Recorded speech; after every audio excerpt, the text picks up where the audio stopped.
ओम ब्रह्मा मुरारी त्रिपुरांतकारी भानु शशि भूमि सुतो बुधश्च गुरुश्च शुक्र शनि राहु केतव सर्वे ग्रहा शांतिकरा भवन्तु सर्वे ग्रहा शांतिकरा भवन्तु क्रूराग्रह शांतिकरा भवन्तु। नमस्कार, स्वागत है आपका आचार्यवाणी में। मैं आचार्य विक्रमादित्य आपके साथ हूँ। आज का विषय हमारा है वृषभ राशि वालों के लिए मंगल का जो परिवर्तन होने जा रहा है क्या कुछ करेगा। तो ऐसे में वृषभ राशि वालों के लिए मंगल का बड़ा इंपॉर्टेंट प्रभाव है। मंगल पिछले काफ़ी लंबे समय से जिस प्रकार से सूर्य के सन्निकट चल रहे थे, अस्त चल रहे थे, और अब वो परिवर्तन की तरफ गए हैं। जहाँ विशेष तौर पर मंगल का जो परिवर्तन है वो विशेष तौर पर जो होने जा रहा है भाग्य में उच्च के होने जा रहे हैं। उच्च के मंगल जब होंगे विशेष तौर पर, और ये कई इंपॉर्टेंट भाव भाग्य में जाकर आपके सुंदर तरीके से योग बनाने वाले हैं।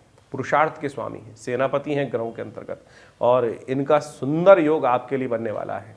और ये परिवर्तन ओवरऑल देखा जाए तो हमारे लिए आपके जब देखें तो ये भाग्योदय कारक योग दिखाई देते हैं। वृषभ राशि वालों के लिए तो खास तौर पे नए संपर्क साधन के योग दिखाई देते हैं, साथ साथ हिम्मत जगाने के योग बन सकते हैं। और जैसे ही सूर्य के सन्निकट से हटेंगे, सूर्य आगे चले जाएंगे, तो उसके बाद से और ज़्यादा बढ़िया योग बनता दिखाई दे रहा है। कम से कम मंगल तो विशेष तौर पर बहुत बढ़िया आपके लिए योग बना दिखाई दे रहे हैं। पुरुषार्थ अच्छा कर पाएंगे, नए हिम्मत कर पाएंगे, कई सारे कार्यों में अच्छे से आपके जो योग बनते दिखाई दे रहे हैं, नए संपर्कों में इजाफा होने का योग दिखाई देता है। देखिए, धर्म भाव में चले गए हैं मंगल, और विशेष तौर पर वहाँ पर उच्च के हो गए हैं, तो ऐसा दिखाई देता है कि धर्म कार्य में रुचि बढ़ेगी, और धर्म कार्य में कुछ खर्चा भी हो सकता है, तीर्थ यात्रा हो सकती है, और वो सारे के सारे सुंदर तरीके से आपके लिए महत्वपूर्ण योग बनाते दिखाई दे रहे हैं। जो लोग विद्यार्थी इत्यादि काम करते हैं उनके लिए विशेष तौर पर अच्छे योग बन सकते हैं, लेकिन फिर भी स्वास्थ्य के संबंध में ध्यान रखने की ज़रूरत है। बहुत ज़्यादा आगे बढ़कर काम करना, क्योंकि मंगल जो है अति उत्साहित बना देते हैं। मंगल उच्च के जब हो रहे हैं और आपकी राशि के अनुसार से देखा जाए तो अति विशेष तौर पे जो है उत्साहित हो जाएगा व्यक्ति एकदम, क्योंकि कई दिन से डिप्रेस था, कई दिन से ऐसा दिखाई दे रहा था, तो उसके बाद भाग्य में आकर तो बिल्कुल भाग्य को आजमाने का समय बिल्कुल ठीक दिखाई देता है। तो आपके लिए वृषभ राशि वालों ही समय दिखाई दे रहा है बहुत बढ़िया। और आपकी राशि के अनुसार से यदि हम बात करें तो शनि महाराज भी आपके लिए सुंदर तरह चल ही रहे हैं, लेकिन फिर भी हम कहेंगे अति उत्साहित होकर काम ना करें, बैलेंस होकर। समय अच्छा है, बढ़िया है, लेकिन फिर भी खर्चे अननेसेसरी ज़्यादा हो सकते हैं। बृहस्पति महाराज अभी भी आपके 12वें भाव में चल रहे हैं, तो बिल्कुल यदि शांति के साथ चलेंगे ना तो बहुत बढ़िया तरीके से आपके लिए ये समय करीब करीब अच्छा दिखाई देता है। 5 फरवरी को करीब करीब रात्रि में 9 बजे के आसपास मंगल का परिवर्तन होगा, मकर राशि में मंगल आएंगे, और 15 मार्च तक यहाँ रुकने वाले हैं। तो ये ओवरऑल मान के चलें करीब करीब जो दिन हैं ये जो है बहुत बढ़िया आपके लिए 40 दिन के आसपास का जो समय है काफ़ी सुंदर आपके लिए दिखाई देगा। लेकिन ये परिवर्तन जो है विशेष तौर पर त्रिग्रहों का योग बना रहा है शुरू में, यानी इस ग्रह को देखेंगे तो ये जो मकर राशि में मंगल का परिवर्तन होगा, और उस वक्त वहाँ सूर्य भी चल रहे होंगे, और साथ साथ आगे जाके बुध भी वहीं पर आने के योग बनाएंगे, और साथ साथ शुक्र भी वहाँ आ जाएंगे। तो ये त्रिग्रही योग जो बनेगा ये दिखाता है कि संसार में तेल, घी, पेट्रोल, डीजल इत्यादि, गुड़ इत्यादि, चीनी इत्यादि कई चीज़ों, मेवे इत्यादियों में दाम बढ़ने के योग दिखाई देते हैं। यहाँ तक कि कुछ ना कुछ जो गैस जो इत्यादि जो रसोई गैस है उन सब में भी कुछ ना कुछ किसी प्रकार से, यहाँ तो भारत में तो अच्छी बात है कि सरकार इस वक्त इलेक्शन में जाने वाली है तो यहाँ तो नहीं बढ़ने देंगे, लेकिन पूरे विश्वव्यापी दृष्टिकोण से यदि देखा जाए तो ये बढ़ते दिखाई दे रहे हैं। लेकिन मंगल का कर्क विशेष तौर पर मकर में आना और ये सूर्य के साथ स्थित करना ये दिखाता है कि लोगों में आदि व्याधि बढ़ने के योग दिखाई दे सकते हैं। तो ऐसे में आपको बड़ी सावधानी के साथ चलने की ज़रूरत है, ध्यान से चलने की ज़रूरत है।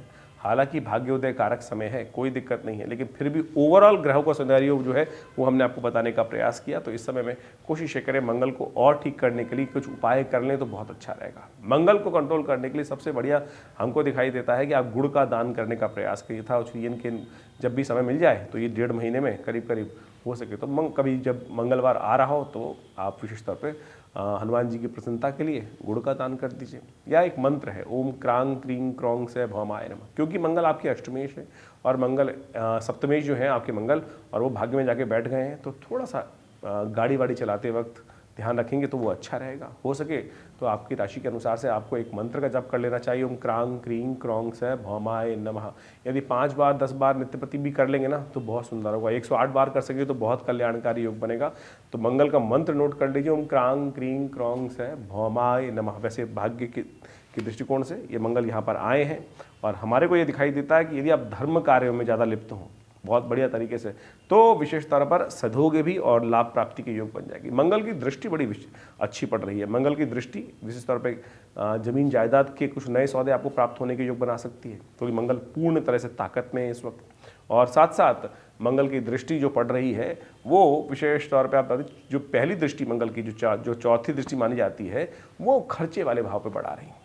तो हम कहेंगे खर्चे तो होने ही हैं, तो अच्छे कार्य में हो, तीर्थाटन में हो, धर्म में खर्चा हो जाए वो अच्छा दिखाई देता है। लेकिन यदि जमीन जायदाद इत्यादि में खर्चा करने का प्रयास करेंगे तो वो बहुत कई प्रकार से आपके लिए आने वाले समय में उत्थान के योग बनेगा। कई अपॉर्चुनिटीज़ आपके जीवन में प्राप्त होने के योग बन सकते हैं। हो सकता है वाहन इत्यादि का नया योग भी बने। तो ऐसे एक ग्रह के परिवर्तन से आपके लिए लाभ के योग प्रशस्त दिखाई देते हैं। तो आप इसका आनंद लें। परिवर्तन जो हो रहा है ये सुंदर रहेगा आपके लिए। समय समय पर आपके साथ जुड़ते ही हैं और सब चीज़ों को बताने का प्रयास करते हैं। और ज़्यादा आपके लिए कोई जन्मपत्री में कुछ विशेष बातचीत करनी है तो उसके लिए आप आश्रम पे आ सकते हैं। विवेकानंद योगाश्रम एक संस्थान है जो पिछले करीब करीब काफ़ी लंबे समय से कार्य कर रहा है। 70-80 सालों से विवेकानंद योगाश्रम संस्थान दिल्ली में भारतीय पराविद्याओं पर शोध करने का कार्य करता है। ये संस्थान आचार्य श्री केशव देव जी महाराज के द्वारा बहुत सुंदर तरीके से भारतीय पराविद्याओं पर शोध करके एक कार्य करने का आरंभ किया गया था। और आज उसी क्षेत्र में हम भी लगातार बहुत सारे कार्य करते हैं और जब समय समय पर आपके साथ इस चैनल के माध्यम से जुड़ते हैं। और कई प्रकार की रिसर्च शोध हमने अपने संस्थान के माध्यम से किया, चाहे वो यज्ञ के रिसर्च हो। हमारे आश्रम पे आज भी नित्य 8 घंटे करीब यज्ञ होता है। नित्य 8 घंटे, रोज़ाना करीब 8 घंटे यज्ञ होता है। और साथ साथ बहुत सारी शोध कार्य किए गए हैं मुद्राओं के संबंध में। पूरे विश्व में हमारे आश्रम के द्वारा, संस्थान के द्वारा, हमारे द्वारा करीब करीब 40 से 50 किताबें, पुस्तकें लिखकर बहुत सुंदर तरीके से उपस्थित की गई हैं। तो इस प्रकार से मंत्र विज्ञान, यज्ञ विज्ञान, ज्योतिष विज्ञान और बहुत सारे शोध के कार्य चलते हैं। हॉस्पिटल है एक संस्थान में बहुत बड़ा, योग, प्राकृतिक चिकित्सा, आयुर्वेद के ऊपर समय समय पर बहुत सुंदर कार्य करके दिखाते हैं। सरकार के साथ मिलकर एक 100 बेड का हॉस्पिटल में कार्य कर रहे हैं। पैनल हैं CGHS, DGHS, बहुत सारे गवर्नमेंट डिपार्टमेंट के साथ। तो आप सब आश्रम की सुविधाएं ले सकते हैं। और जहाँ जैसा हमने कहा कि आश्रम में नित्य करीब 8 घंटे यज्ञ होता है। रविवार वाले उस यज्ञ में आप सम्मिलित हो सकते हैं, जो आकर यज्ञ में बहुत सारे लाभ भी ले सकते हैं। इसके अलावा माँ भगवती का चमत्कारी श्री विग्रह हमारे आश्रम में हमारे सौभाग्य से वहाँ उपस्थित है, जो 1947 में मुल्तान से आया। 500 साल पुराना दिव्य भगवती की प्रतिमा जो आज भी आश्रम पे विराजमान है। आप आएँ, माँ भगवती का दर्शन करें। चमत्कार है साक्षात। सोचिए, जहाँ पाकिस्तान के अंदर समस्त मूर्तियाँ तोड़ दी गई, ऐसे काल में एक व्यक्ति संदूक में बंद करके वो मूर्ति लेके आ रहा है। और वो हमारा सौभाग्य कि आज हमको उनके सानिध्य में बैठकर यज्ञ, स्तुति, भगवती का ध्यान करने के लिए यज्ञ मिल रहा है। तो आप भी उसका लाभ ले सकते हैं। ओवरऑल तो हमने जो बताया उसके अनुसार से आप समझें तो आपकी राशि में क्या होगा, उसका परिवर्तन करने का उपाय भी बताया है। देखिए, आशा के अनुसार से उपाय प्राप्त करने के लिए, लाभ लेने के लिए हमें समय का लाभ समझ लेना चाहिए। ज्योतिष वो विज्ञान है जो आपको बताता है कि आगे देखकर आगे रास्ता किस प्रकार से है। आपने गूगल मैप तो देखा ही हो ना, गूगल आजकल यूज़ करते हैं आप लोग। आगे चल रहे हैं, कहाँ जाम है, कहाँ कुछ है, कहाँ कैसा है, और उसको हमें उपयोग करने का प्रयास करना चाहिए। ज्योतिष ऐसा ही विज्ञान है जो भारतीय ऋषि मुनियों की अद्भुत खोज है। आने वाले दूरदृष्टि से आने वाले समय को देखकर, ग्रह गणना को देखकर हम जान सकते हैं कि आने वाला समय कहाँ लाल बत्ती है, कहाँ हरी बत्ती है, कहाँ येलो लाइट जल रही है। तो इन सब चीज़ों को समझकर यदि हम आगे काम करेंगे तो वो हमारे भाग्योदय के लिए बहुत बढ़िया रहेगा। और अच्छे समय जब आए ना, उनको खोने का प्रयास नहीं करना चाहिए। तो आपकी राशि के अनुसार जैसा मैं हमने आपको बताया, उपाय भी बताए, आशा करते हैं आप इसको समझकर अपने जीवन में उतारने का प्रयास करेंगे। और कोई खास दिक्कत है, ज़रूरत है तो आप आश्रम पे अवश्य पधारें। नंबर्स हमारे स्क्रीन पे चल ही रहे हैं। और रविवार वाला कार्यक्रम तो बहुत खास होता है, कोई भी आ सकता है। सबके लिए सामूहिक प्रोग्राम होता है, विशाल भंडारा होता है, यज्ञ होता है, रामायण का सुंदर स्वाध्याय का पाठ किया जाता है। तो आप भी आइए, जुड़िए। विवेकानंद योगाश्रम से हम स्वागत करते हैं आपका। धन्यवाद, नमस्कार।